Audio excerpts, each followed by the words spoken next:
ஒரு நாட்டின் வரலாற்றில் சில கேள்விகளுக்கு பதில் கிடைக்கும். சில கேள்விகளுக்கு பதில் கிடைப்பதற்கு பல நூற்றாண்டுகள் கூட ஆகும். ஆனால் சில மர்மங்கள் மட்டும் காலம் கடந்தும் தீராமல் நிற்கின்றன. இந்தியா ஆயிரக்கணக்கான ஆண்டுகள் பழமையான நாகரிகங்களின் தாயகம்.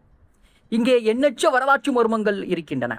தொலைந்து போன நகரங்கள், படிக்க முடியாத எழுத்துக்கள், காணாமல் போன தலைவர்கள், மறைந்த புதையல்கள் என்று பல கேள்விகள் இன்னும் ஆராய்ச்சியாளர்களை குழப்பிக் கொண்டிருக்கின்றன. இன்று இந்தியாவின் மிகப்பெரிய மர்மங்களை பற்றி பார்க்கலாம். முதலில் சிந்து சமவெளி நாகரிகத்தின் மர்மமான எழுத்துக்களை பற்றி பார்ப்போம்.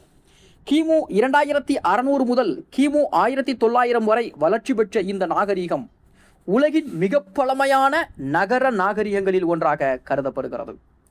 ஹரப்பா, மொஹஞ்சதாரோ போன்ற நகரங்கள் மிகவும் திட்டமிட்ட நகர அமைப்பை கொண்டிருந்தார்கள்.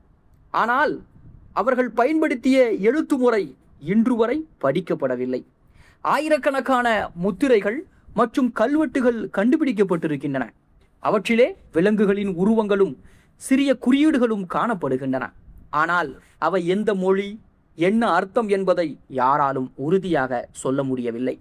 உலகின் பல மொழியியல் நிபுணர்கள் முயன்றும் இந்த மர்மம் இன்னும் தீரவில்லை. இந்த எழுத்துக்களை படிக்க முடிந்தால் சிந்து சமவெளி மக்களின் வாழ்க்கை, மதம், அரசியல் மற்றும் கலாச்சாரம் பற்றிய எண்ணற்ற தகவல்கள் கிடைக்கலாம். ஆனால் இன்று வரை அவர்கள் நமக்கு சொல்ல நினைத்த செய்தி மௌனமாகவே இருக்கின்றது. இந்திய வரலாற்றில் மிகப்பெரிய புதிர்களில் ஒன்றாகவும் இது இருக்கிறது.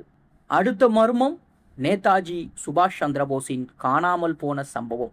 இந்திய சுதந்திர போராட்டத்தின் மிகவும் புகழ்பெற்ற தலைவர்களில் ஒருவரான நேதாஜி 1945 ஆண்டு விமான விபத்திலே இறந்ததாக அதிகாரப்பூர்வமாக கூறப்பட்டது.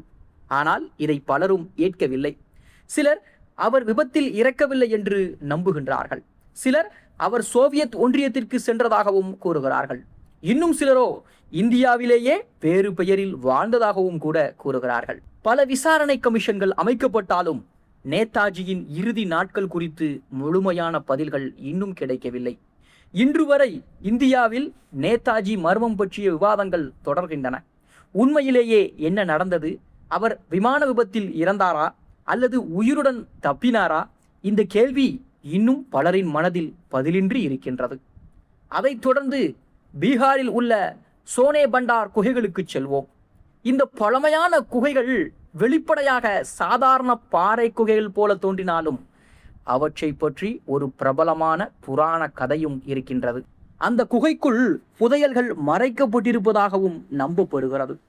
குகையின் ஒரு பகுதியில் புரியாத கல்வெட்டுகள் காணப்படுகின்றன.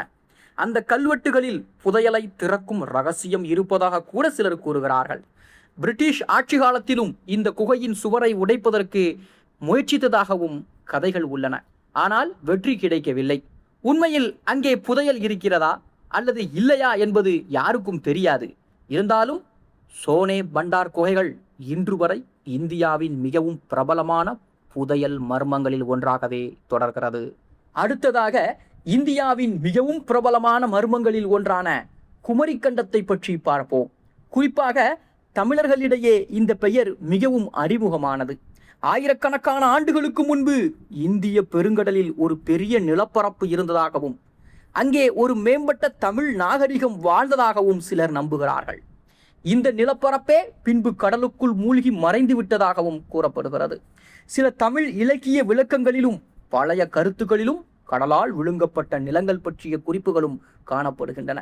இதனால் குமரிக்கண்டம் பற்றிய விவாதம் பல ஆண்டுகளாக தொடர்கிறது. 19ஆம் நூற்றாண்டில் சில ஐரோப்பிய விஞ்ஞானிகள் விலங்குகளின் பரவலை விளக்குவதற்காக லெமூரியா என்ற கண்ட கோட்பாட்டை முன்வைத்தார்கள்.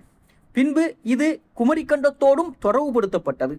எனவே இதனுடைய மர்மம் அச்சமயத்தில் மேலும் பிரபலமானது.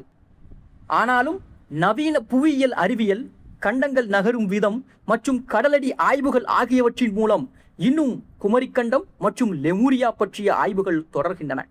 இருந்தாலும் கடல் மட்ட உயர்வால் தென்னிந்திய கடற்கரையின் சில பகுதிகள் ஆயிரக்கணக்கான ஆண்டுகளுக்கு முன்பு மூழ்கியிருக்கலாம் என்றும் விஞ்ஞானிகள் கருதுகிறார்கள்.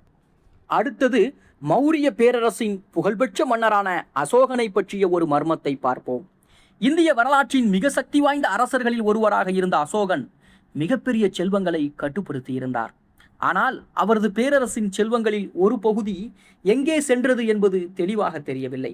சில கதைகளின்படி பேரரசின் புதையல்கள் ரகசியமாக மறைக்கப்பட்டதாகவும் கூறப்படுகிறது. பல நூற்றாண்டுகளாக புதையல் வேட்டையாளர்கள் இந்த கதைகளை தொடர்ந்து ஆராய்ந்து வருகிறார்கள். ஆனால் இதுவரை உறுதியான ஆதாரங்கள் எதுவும் கிடைக்கவில்லை. அசோகனின் மறைந்த செல்வங்கள் உண்மையிலேயே இருந்ததா? இருந்தால் அது எங்கே? அல்லது அது வெறும் புராண கதையா? இந்த கேள்விகள் இன்னும் பதிலின்றி இருக்கின்றன. ஆக இந்த அனைத்து மர்மங்களையும் பார்த்தால் ஒரு விஷயம் தெளிவாகிறது. இந்திய வரலாறு என்பது வெறும் அரசர்கள், போர்கள் மற்றும் பேரரசுகளின் கதை மட்டுமல்ல. அது இன்னும் தீர்க்கப்படாத புதிர்களின் தொகுப்பு. சில மர்மங்கள் ஆயிரக்கணக்கான ஆண்டுகளாக மனிதர்களை சிந்திக்க வைத்துக் கொண்டிருக்கின்றது. தொழில்நுட்பம் வளர்ந்தாலும், செயற்கைக்கோள்கள் வந்தாலும், செயற்கை நுண்ணறிவு உருவானாலும் சில கேள்விகளுக்கு இன்னும் பதில் கிடைக்கவில்லை. ஒரு நாள் சிந்து எழுத்து படிக்கப்படலாம். ஒரு நாள் நேதாஜி பற்றிய இறுதி உண்மை வெளிவரலாம்.